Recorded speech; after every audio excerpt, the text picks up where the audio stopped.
en estos momentos en el Foro Económico Mundial.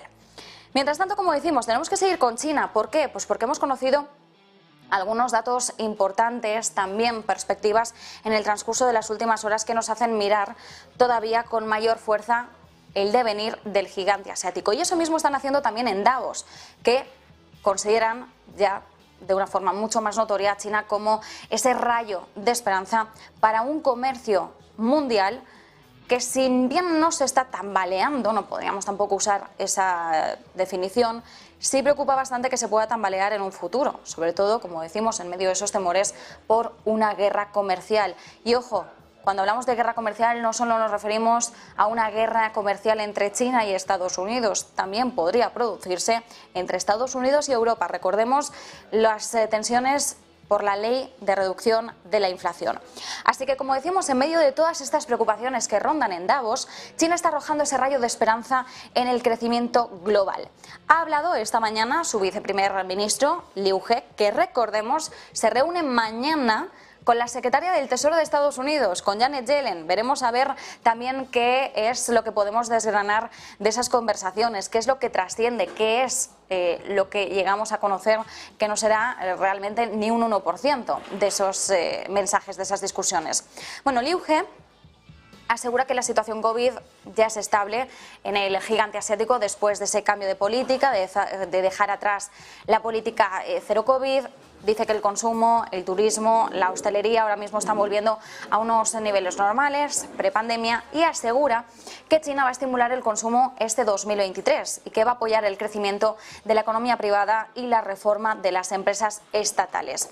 Podemos decir que la reapertura de China es el evento principal de 2023 para las perspectivas globales. Los bloqueos de los últimos 3 años han creado una demanda acumulada a nivel nacional, así que se espera un mayor consumo interno y, por supuesto, también una recuperación en el sector manufacturero. Todo esto se traduce en muy buenas noticias para el crecimiento global.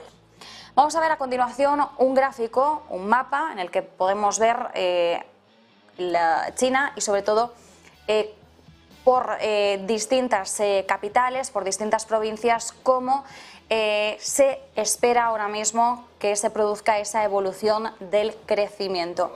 Vemos bastantes provincias, entre un 6 y un 8% de subida para este 2023. Sobre todo predomina, como vemos, entre el 6 y el 7,5%, es lo que ocupa gran parte de la evolución.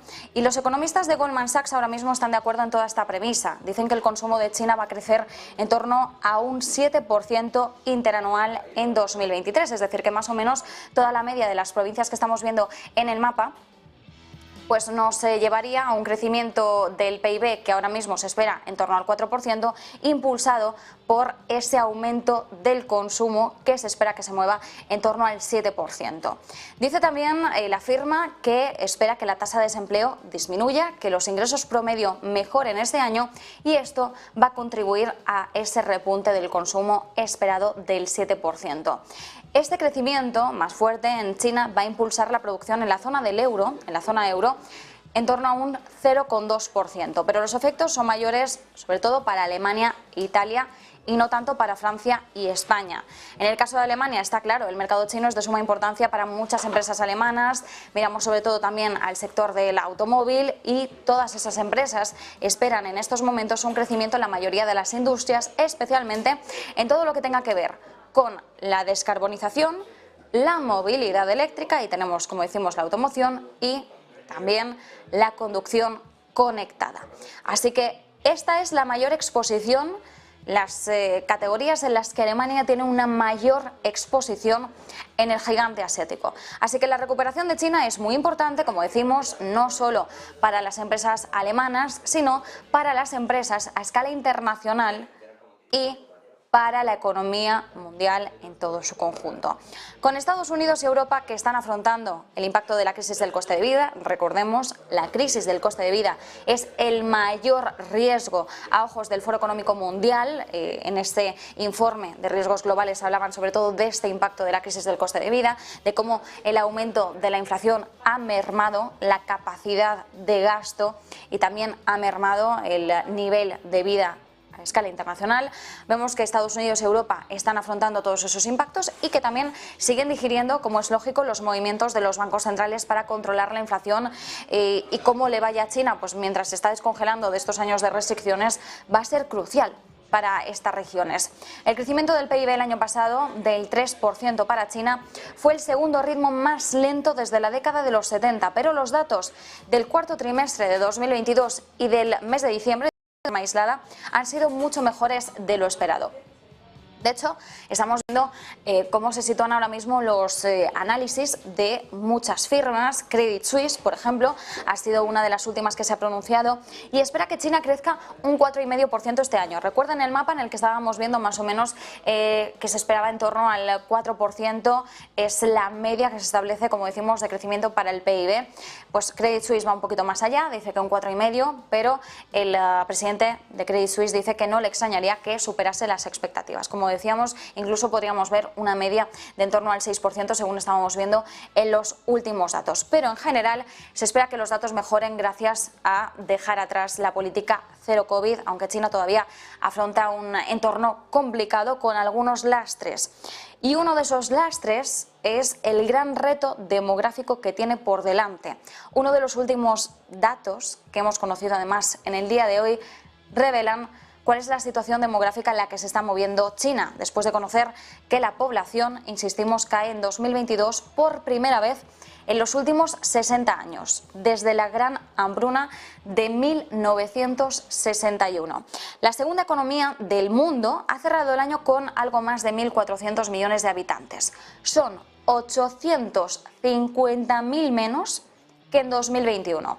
En total nacieron 9,5 millones de bebés, frente a los 10,6 del año anterior. Es el nivel más bajo desde al menos 1950. Y esto es a pesar de los esfuerzos que ha estado haciendo el gobierno para animar, alentar a las familias a que tengan más hijos, que dejen atrás las décadas de política de hijo único en China, que ha acabado por derivar en una población envejecida.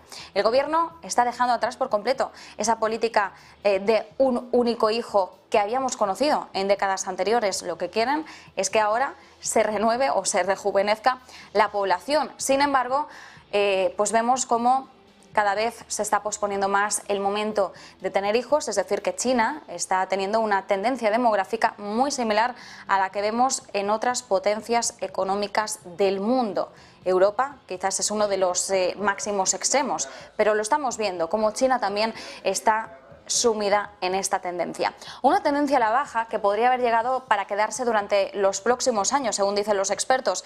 Es lo que esperan las autoridades, aunque el jefe de la Oficina Nacional de Estadísticas, que hoy proporcionaba estos datos, dice que no es algo por lo que preocuparse demasiado, porque confía en la situación de la mano de obra del país, que sigue siendo mayor que la demanda. La pregunta es por cuánto tiempo esto se va a mantener o hasta qué punto se va a mantener de una forma que no nos lleve a una urgencia en China para, como decimos, que se rejuvenezca la población. Veremos durante cuánto tiempo se mantiene esta tendencia y sobre todo si consigue revertirla a lo largo de las próximas décadas, porque de un año para otro es muy difícil intentar adelantarse a estas situaciones. Pero mientras tanto, como decimos, en Davos hay otros temas que preocupan. Si China está suponiendo una especie de rayo de esperanza en medio de los mensajes que conocemos, tenemos que hablar de cómo el fin de la globalización está cada vez más en la mente de todos los allí presentes, los presentes en Davos.